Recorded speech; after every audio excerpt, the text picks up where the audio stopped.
I'm Kevin Hutchins. I'm the costume director here at USM.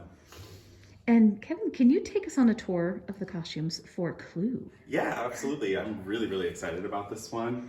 So many of you may not know, but this production of Clue takes place in the 1950s. So we get to travel back in time a little bit. And even just looking at the rack here, I think you can see that I really wanted to bring those iconic board game colors to life. Because I think that's how we all relate to the game that we love so much.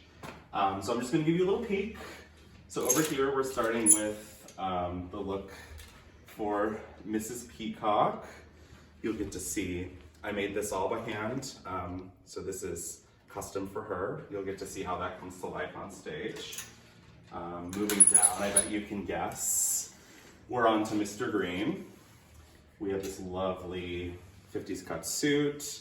And I couldn't help myself, but I needed much more color, so we're going line for this one. Then we have Miss Scarlet, who I really love, in this fabulous cocktail dress. And then I have to show you the gloves. Those are my favorite. Okay, so we made these gloves, these opera gloves, that have little ostrich feathers on the end, because I love how they move on stage. It's really fun. Moving along, we have Mrs. White, who's actually black and white, because I wanted her to have a little mystery. If you come to the show, you'll see why.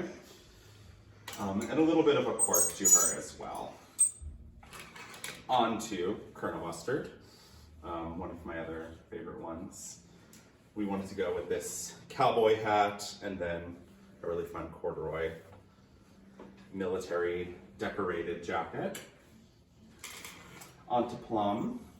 If you notice, like everyone, especially the male characters, have a different neckline. I wanted them all to have a unique feature, since a lot of them are in suits, and that can get a little redundant. So I wanted them to be their own people, which is really fun. And then we have lots of supporting roles. We have our a lot of our police looks. We went with those sort of iconic trench coat, undercover cop looks. We have another one of our principals here in this lovely butler tailcoat ensemble, which I think is really fun, gives a lot to play with, and so much more.